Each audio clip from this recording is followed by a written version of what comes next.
할렐루야. 우리 안수 지사님들, 권사님들은 우리 교회의 기둥이죠. 아멘. 네, 우리 기둥들이 이렇게 튼튼해서 저는 너무 좋습니다. 할렐루야. 또 열심히 또 섬겨주시는 분들이라서 또 감사하고요. 늘 감사하는 말씀 또 드립니다. 또 우리가 지난 한 주간 동안 우리가 명절이라서 잘 못 봤는데 또 우리 성도님들 다 보니까 정말 기쁘고 좋습니다. 다행인 것은 아무도 다치지 않고 건강한 모습으로 봐서 너무 좋고 감사합니다. 할렐루야. 하나님 은혜가 여러분과 함께하기를 축복합니다.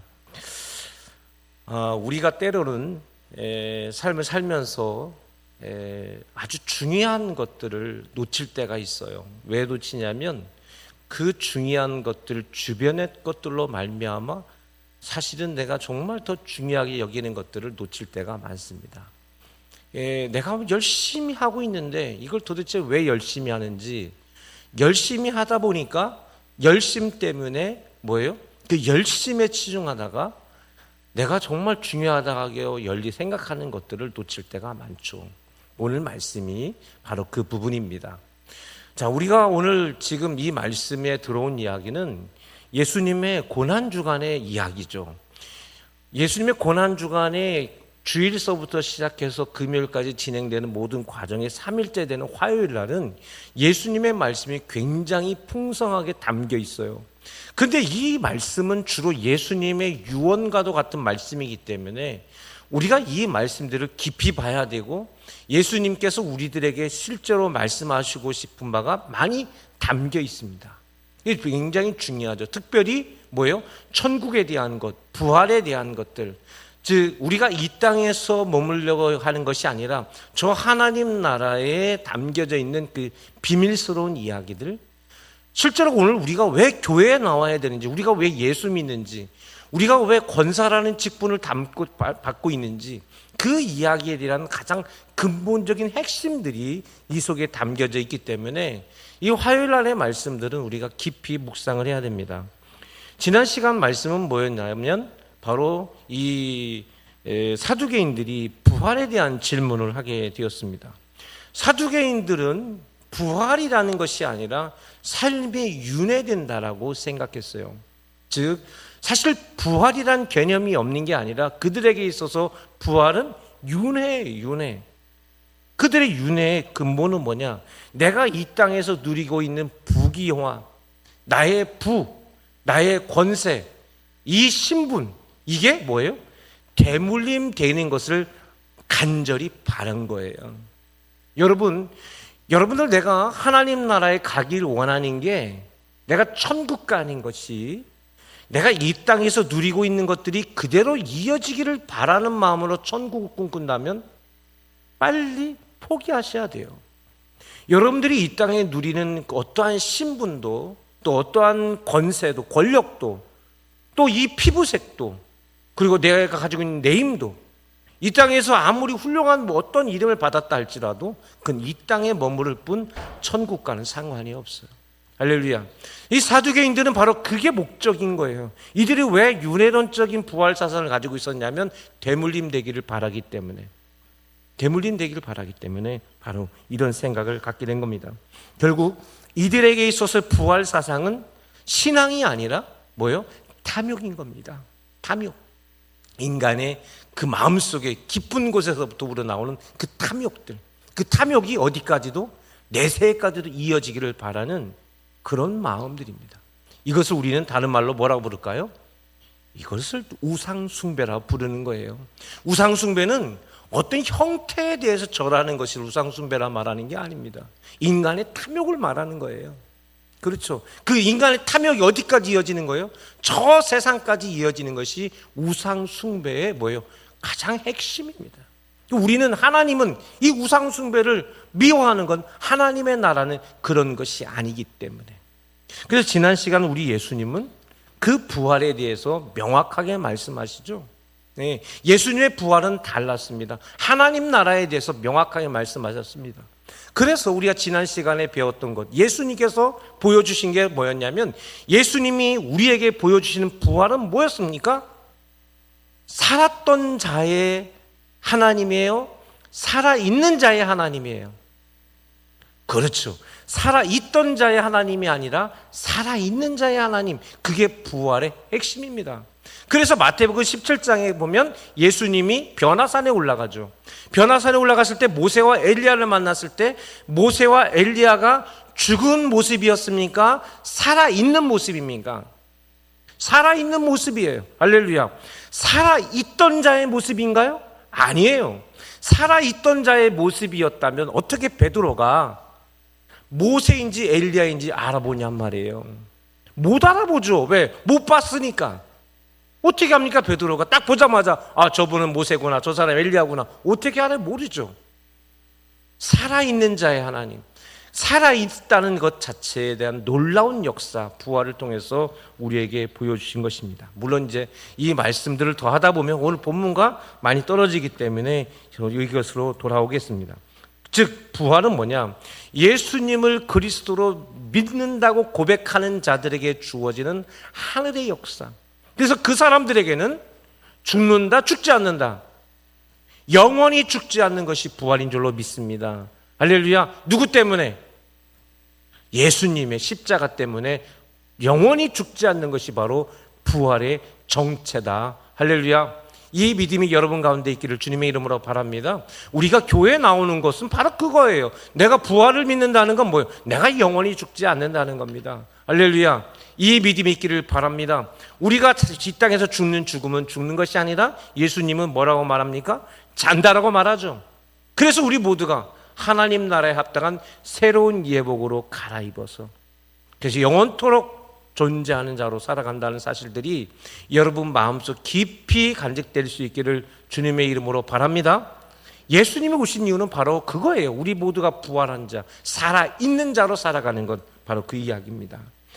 자, 지난 시간에 바로 이 말씀을 나눴는데, 이 사두개인들과 바리새인들은 늘 부활을 가지고 논쟁이 많았습니다. 그랬는데 그때마다 사두개인들이 바로 이 지난 시간에 말씀하신 계대 결혼에 대한 이야기를 가지고 공격할 때 바리새인들이 말을 못했어요. 그랬는데 바리새인들이, 이 사두개인들이 예수님의 부활에 대한 말씀을 통해서 완전히 패배한 것을 통해서 이 바리새인들이 다시 공격해서 들어오게 된 것이 바로 오늘 말씀의 시작이에요. 먼저 오늘 34절부터 시작되니까요. 34절부터 보겠습니다. 다 같이 시작.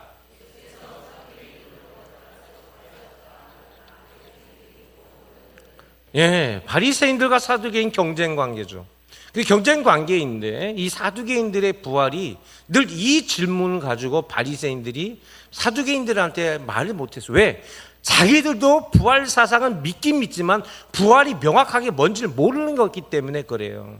정확하게 몰랐기 때문에. 우리 소망의 모든 가족들은 부활을 명확하게 믿기를 주의 이름으로 바랍니다. 명확하게 알아야 되고 명확하게 믿어야 되는 거예요. 바리새인들도 할 말이 없었는데 바리새인들이 이들을, 이 사두개인들을 이겼다는 그 이야기를 듣고 나서 기쁜 마음으로 사실은 속으로 기뻤죠. 하지만 뭐예요? 여전히 이들은 사두개인들과 함께 예수님을 음해하는 자, 음모를 꾸며서 예수님에게 악한 감정을 가지고 있던 그런 모습을 우리가 볼 수가 있었습니다. 그래서 사실 우리 다시 이곳에 모였다라는 말은 예수님을 공격하기 위해서 모인 거예요. 35절입니다. 35절 시작. 그중에 한 율법사가 예수를 시험하여 묻되. 자, 여기서 그중에 한 율법사라고 되어 있는데요. 이 율법사라고 되어 있는 것은 원어에 노미코스라고 되어 있습니다. 율법사라고 하는 이 특별한 이야기를 쓴 건, 노미코스라는 말은 바리새인들은 율법을 연구하는 학자들입니다. 율법을 가장 많이 연구하는데 그 율법을 공부하는 그 바리새인들의 선생님을 노미코스라고 불러요. 성경에 우리가 가장 잘 대표적으로 알고 있는 바리새인이 누구냐면 사도 바울이죠. 사도 바울은 바리새인이죠. 그 바리새인인 사도 바울이 누구 밑에서 공부합니까? 가말리엘이라는 사람 밑에서 공부를 하죠. 그래서 가말리엘 문화생이라 부르는데, 여기서 한 율법사라 말하면 가말리엘 같은 사람, 당시에는 이런 사람들은, 일반 사람들은 감히 함부로 쳐다보지도 못하는 그런 위대한 랍비였어요. 근데 그 사람이 예수님을 시험한 겁니다. 여기서 시험하다는 말은 페이라조라고 돼 있는데, 페이라조라는 말은 긍정적 의미와 부정적 의미 모두가 다 사용될 수가 있습니다. 그래서 긍정적 의미를 사용했을 때는 그 사람의 생각하는 바를 확인하는 거예요. 이 사람의 생각이 바른지 정확하게 알고 있는지 확인하고 싶을 때 페이라조, 시험을 하는 거예요. 우리 선생님들이 학생들 시험 보는 거 왜 시험 봅니까? 아이들이 밤 몇 주 동안 잠도 못 자고 그렇게 골탕 먹이고 싶어서 선생님들이 시험 보는 거 아니죠? 학생들 골탕 먹이려고 시험 보는 선생님은 없습니다. 시험 보는 건 뭐예요? 아이들이 지금 학업 수준이 얼마 정도 됐는지, 이 아이가 어떻게 공부해야 되는지, 또 어떻게 더 어떤 방향으로 나아갈지, 이것을 위해서 시험을 보는 거 아닙니까? 이 페이라조가 긍정적인 의미로 쓰일 때는 이렇게 쓰입니다. 반면 뭐예요? 마태복음 4장에 보면 예수님이 시험 받는 이야기가 나오죠. 이렇게 누군가를 넘어뜨리려고 할 때 페이라조가 쌓여야 되면 이게 음모로 사용되어지고 부정적으로 사용되어지는 것입니다. 이 본문은, 오늘 우리가 읽은 이 본문은, 오늘 아직 읽지 않았지만 이 본문은 긍정적인 의미일까요? 부정적인 의미일까요? 네, 아직 안 읽어봤으니까 모르겠죠.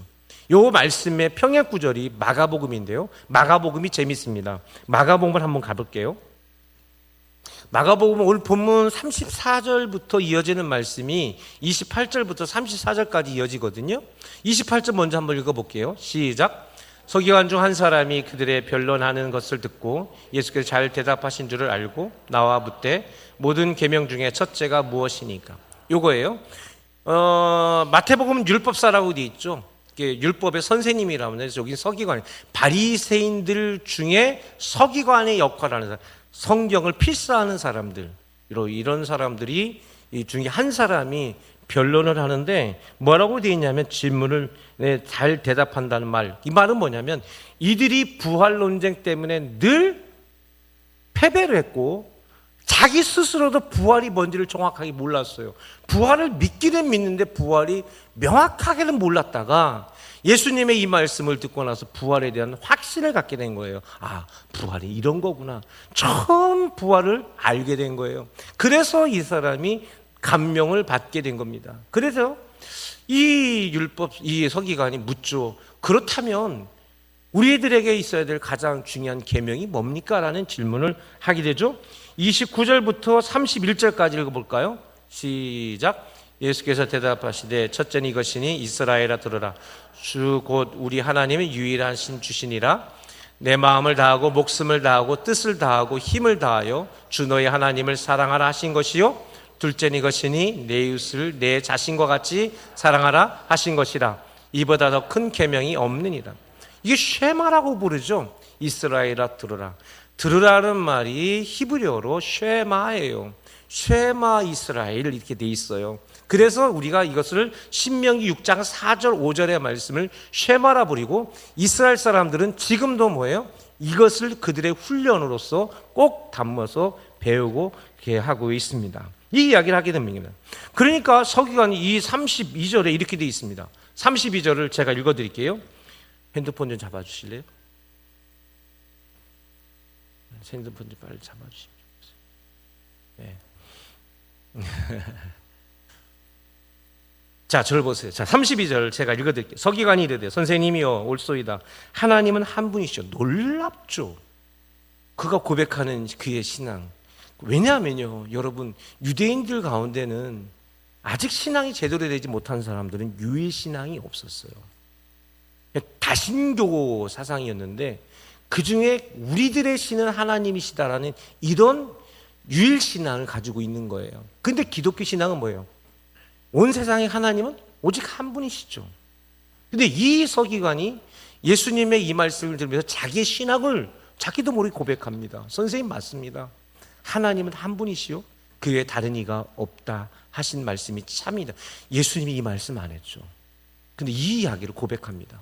근데 그 하나님께서 가르치신 그 이야기들, 33절에 또 미움, 마음을 다하고 지혜를 다하고 힘을 다하여 하나님 사랑하는 것과 또 이웃을 자기 자신과 같이 사랑하는 것이 전체로 드리는 모든 번제물과 기타 제물보다 나으니다. 이들은요, 제사와 번제 이 율법에 대해서 누구보다 탁월한 사람들인데 이 엄청난 것, 이들에게 있어서 목숨과 같은 이 예배보다 더 중요한 게 뭐냐?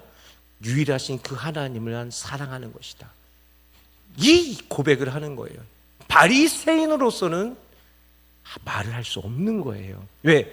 이들은 뭐가 신앙 고백에 예배가, 제사가 신앙 고백인데 그 제사보다 더 중요한 게 뭐다?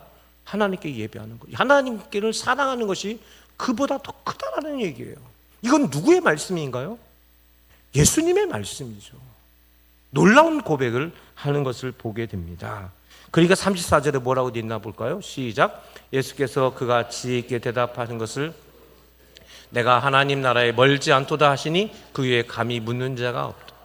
와, 놀라운 고백을 하죠. 그래서 여기서 이 서기관이 예수님을 시험하는 것, 이 페이라조는 부정적 의미인가요? 긍정적 의미인가요? 긍정적 의미죠. 이 사람은 굉장히 실제로 부활에 대해서 하나님을 믿는다는 것에 대한 굉장한 믿음이 가운데 있었는데 함부로 이 말을 할 수 없는 사람이에요. 왜요? 서기관이니까요. 바리새인 중에서도 특별히 성경을 쓸 수 있는 서기관으로 쓰여져 있기 때문에 감히 제사보다 더 중요한 게 있다라고 말할 수가 없는 사람이에요. 자기 직을 내놔야 되는 거예요. 근데 그가 뭐라고 말합니까? 하나님 사랑이 최우선이다. 우리가 지금 많은 것들로 열심을 내지만 실제로 가장 중요한 것은 하나님보다 더 귀한 게 없다라는 것을 서기관이 입으로 고백하는 거예요. 이 고백이 지금 우리는 당연한 거지만 이때 당시 이 사람에게는 목숨을 내놓는 것 같은 고백을 하게 된 거예요. 그러니 예수님 뭐라고 해요? 네가 천국에 멀지 않다. 이렇게 축복하는 말씀을 하게 된 것입니다. 이렇게 마가와 마태의 증언이 다르죠. 마가의 시험은 긍정적 의미로 있었지만 마태의 의미는 좀 달라요. 36절로 가볼게요. 36절 시작. 선생님, 율법 중에는 어느 계명이 크니까? 자, 이거예요. 한번 PPT를 보겠습니다.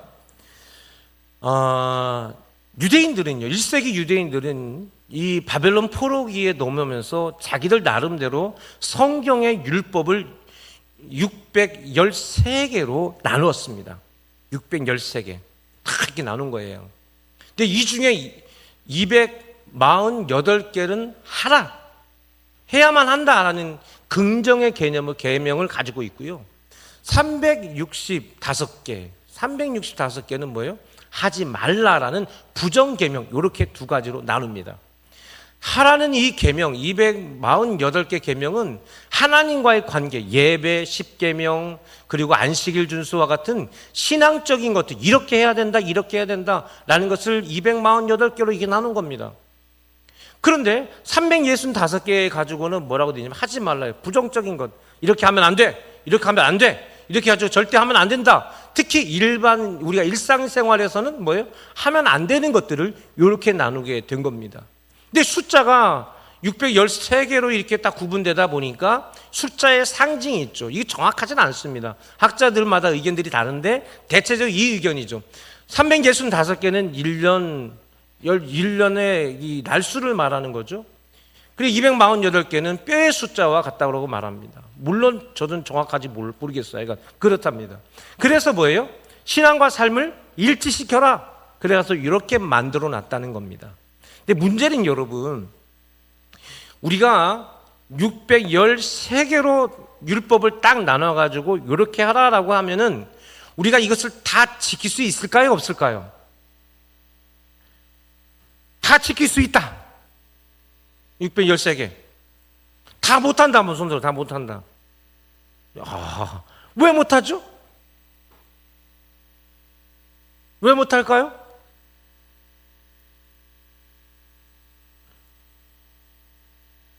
믿음이 부족해서 못하나요? 사실은 믿음이 부족해서 못하는 것보다 여기에 해당되지 않은 여러 가지 것들도 상당히 많아요. 실제로 많습니다. 그러니까 이럴 때는 이렇게, 여기에는 이렇게 돼 있는데 요 조항에는 있지만 요런 상황, 요런 조항이 지금 아무리 10배, 13개 중에 없는데 이걸 어떡하지? 이러다 보니까 계속해서 이 성경의 율법이 613개로 나눴지만 그 이외에도 어마어마한 시행색칙들을 많이 만들어요. 그때마다 또 만들고 또 만들고 또 만들고, 이럴 때는 이렇게 저럴 때는 이렇게 계속 만든 거예요. 그래서 지금까지도 탈무드가 계속 만들어지는 거예요. 탈무드는 끝나지 않는 거예요. 계속해서 탈무드가 만들어지는 이유는 그럴 수밖에 없는 거예요. 왜? 그때마다 얘기를 해야 되니까. 근데 문제는 뭐냐? 이들이 이렇게 하다 보니까 자기들끼리 혼돈이 왔어요. 그게 뭐가 중요한 거지? 율법 왜 지켜야 되는 거지? 이 근본적인 가장 중요한 것을 놓치게 된 거예요. 열심으로 율법을 지켰는데, 그런데 뭐예요? 이제 시간이 지나고 나니까 율법을 왜 지켜야 되는 건가? 율법은 도대체 뭔가? 그리고 계속해서 여러 상황들이 생길 때마다 그때마다 이걸 어떻게 해석을 해야 되고 어떻게 판별해야 되나? 고민이 되는 거예요. 우리가 지난 코로나 기간 동안에 모이지 말라고 하는 거잖아요. 이런 상황 때는 우리는 어떻게 해야 되나? 많은 고민들 되지 않습니까? 예? 그렇다고요. 이런 다 지킬 수, 613개를 그냥 지키기도 어렵지만 그 다음 불법은 더 어려웠어요. 어떻게 할 수가 없었습니다. 그러니까 각 바리새인들은 각 학파들이 있어요. 바울이 가말리엘 학파에 있던 것처럼 여러 중요 학파들이 있었는데 그 학파마다 자기들이 중점적으로 보는 기준들이 다 달랐습니다. 그 기준들이. 그래서 자기네들끼리 서로 토론하는 거예요. 이게 기준이 맞다. 이게 기준이 맞다. 이런 기준으로 삼아야지. 무슨 소리야? 이런 기준이지. 그러다 보니까 그 기준이 때로는 우리가 보수적인 기준이 될 수도 있고, 어떤 사람들은 진보적인 기준이 될 수도 있고, 이런 논쟁들이 계속 일어나게 되는 거고, 우리나라가 이렇게 논쟁이 굉장히 시끄럽게 있지 않습니까?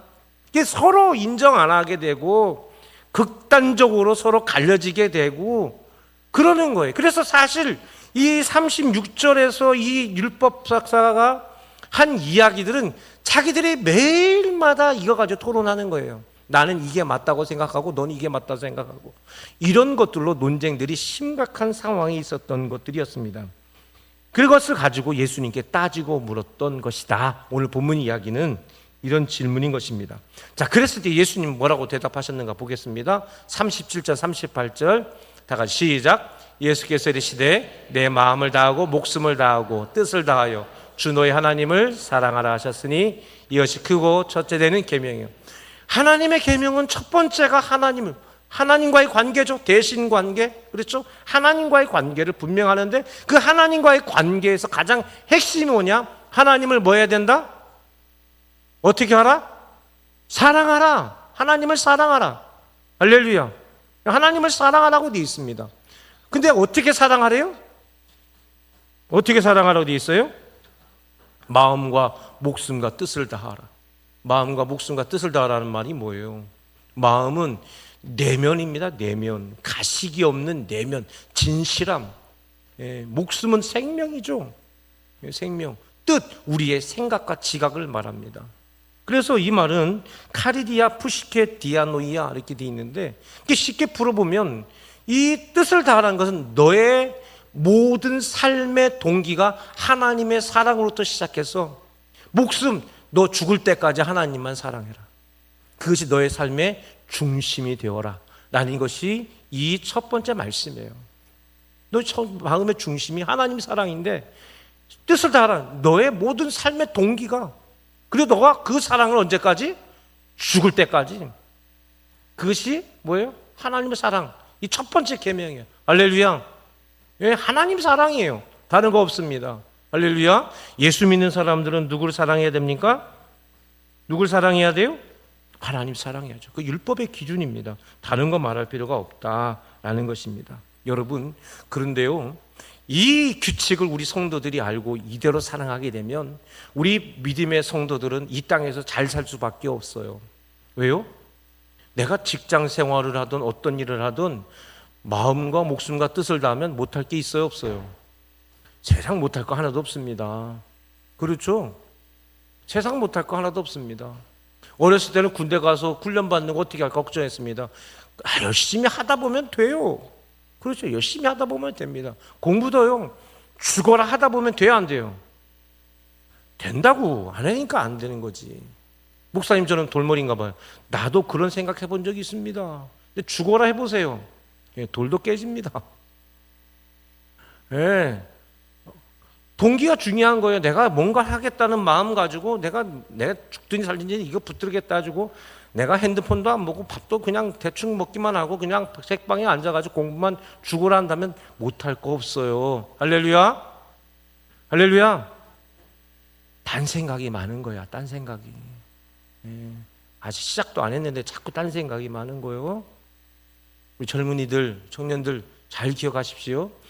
마음과 뜻, 목숨과 뜻을 다하는 것은 우리가 하나님을 사랑하는 방식이기도 하지만 우리 믿음의 삶 사람들이 삶을 살아가는 방식이기도 합니다.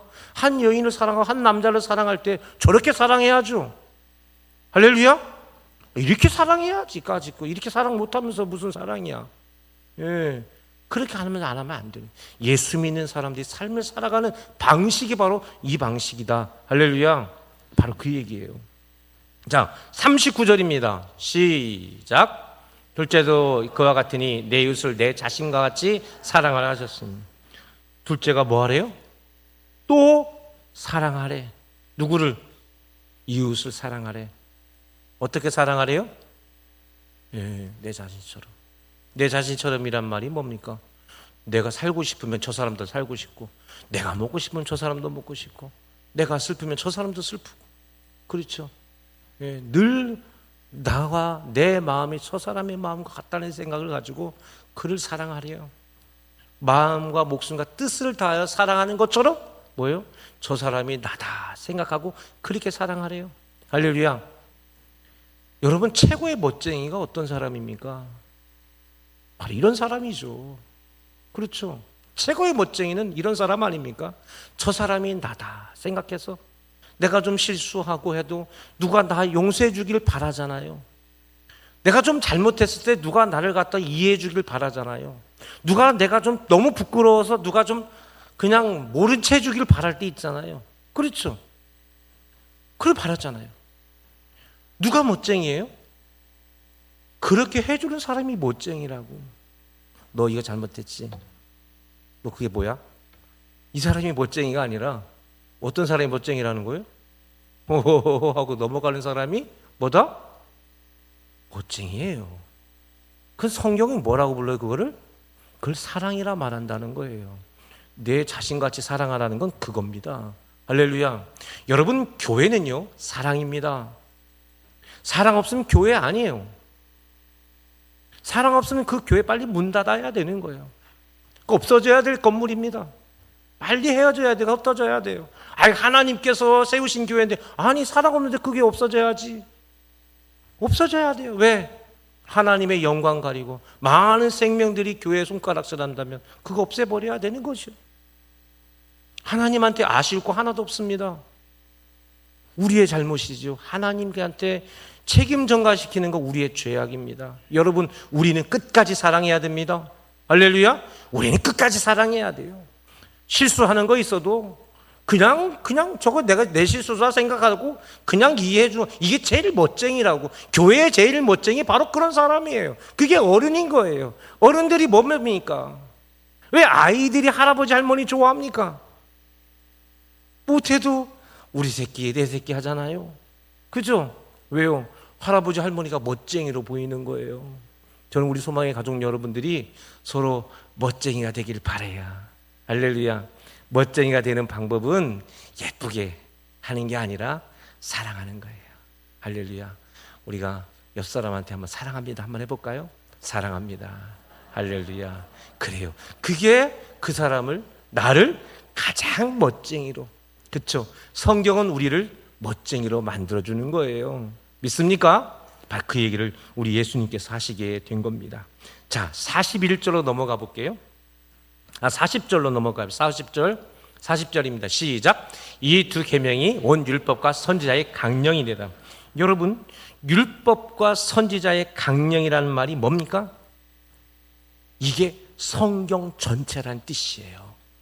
하나님 사랑하고 이웃 사랑하는 것이 성경의 다라는 거예요. 이때 당시는 구약 성경만 있었으니까 구약 성경의 모두가 다가 뭐다? 우리 사랑하자. 이것이 성경의 모든 것이다라는 거예요. 이 성경이 하나님의 말씀이 이게 다다. 더 이상 없다라는 거예요. 그렇죠? 바로 그 말씀입니다. 자, 근데 41절로 한번 넘어가 볼게요. 중요합니다. 41절 시작.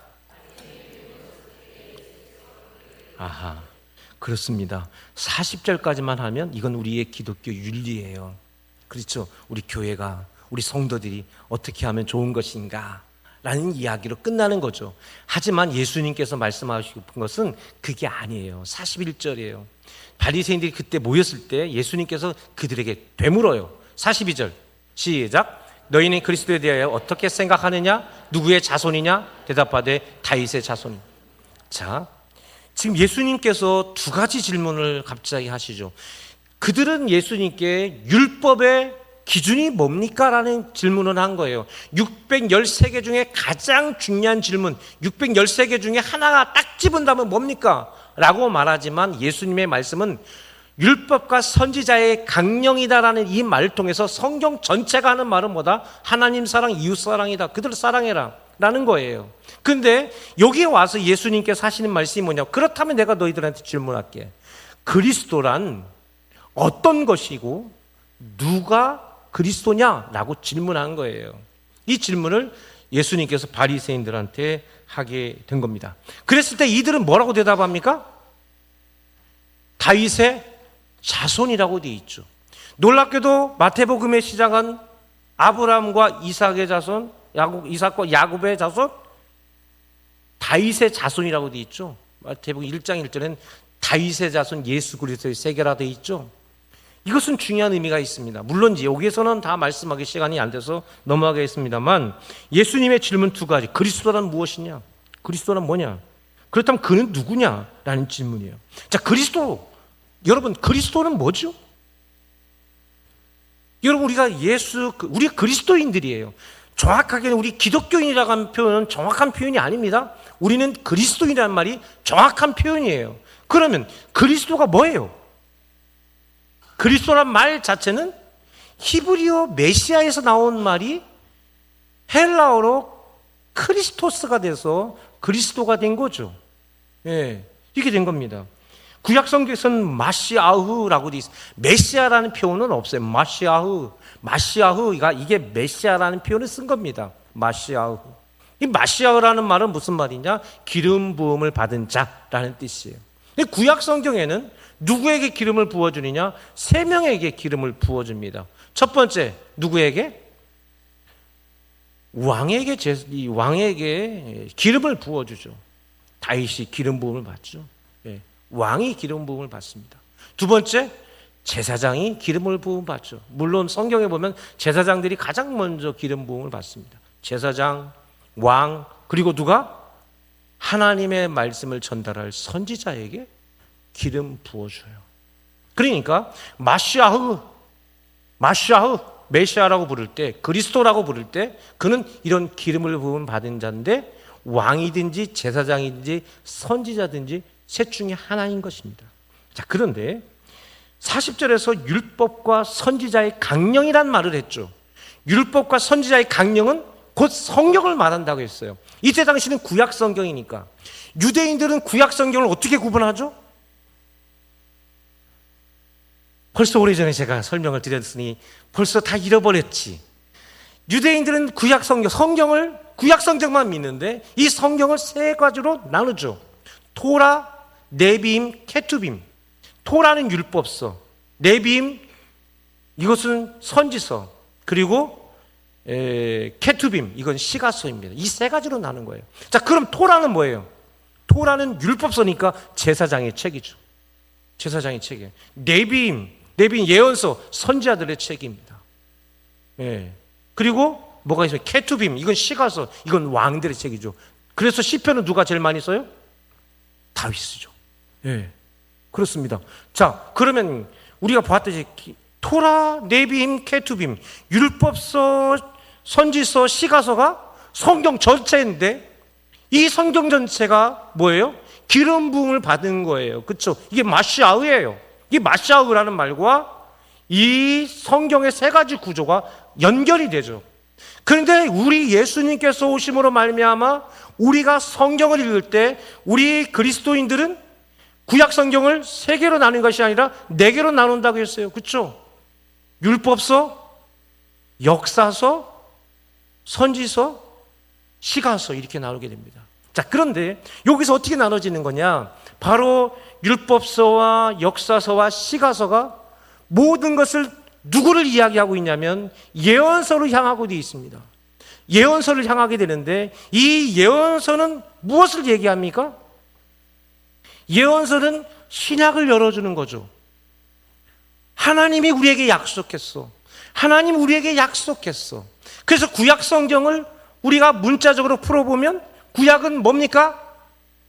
하나님의 첫 번째 약속이죠. 오래된 약속. 구약 성경은 율법과 선지자의 강령이지만 그대로 풀어보면 성경은 약속의 책인 겁니다. 그렇죠. 어떤 약속의 책? 마시아흐, 메시아에 대한 약속의 책이 구약 성경이죠. 할렐루야. 이게 구약 성경이에요.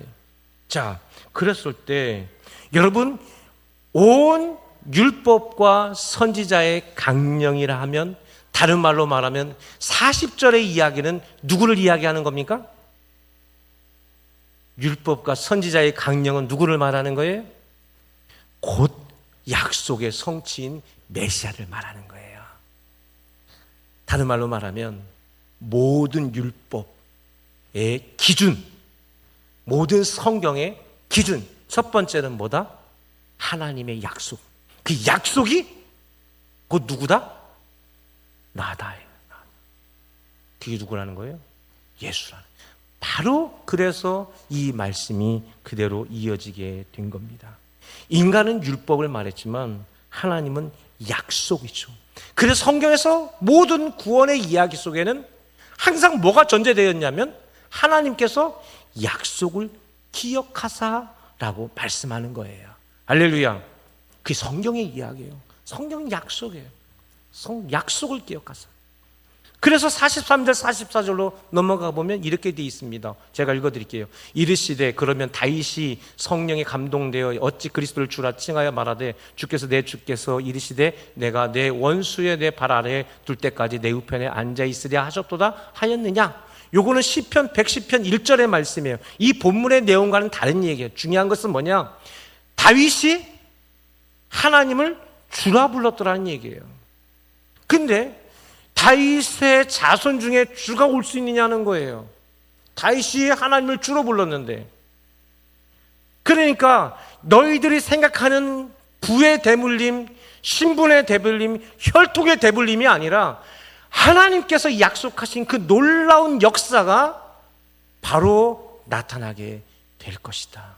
그가 바로 메시아, 마시아, 하나님이 약속한 진정한 마시아, 진정한 메시아는 이제 온다. 그게 누구다? 나다.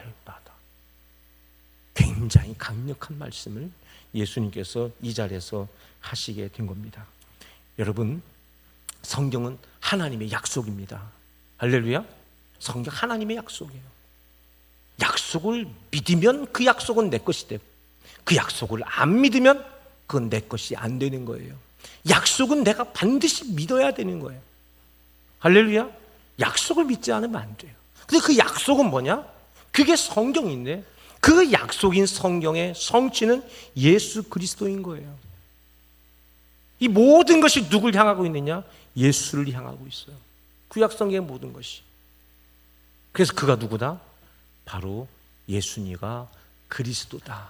마시아, 메시아다 라는 것입니다. 할렐루야.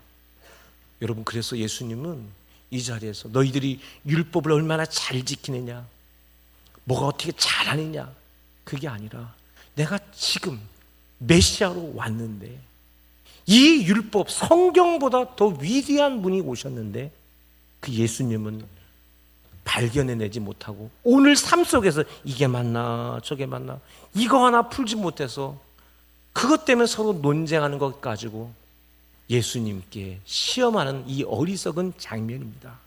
소망의 가족 여러분, 우리는 약속으로 오신 예수님을 믿는 것입니다.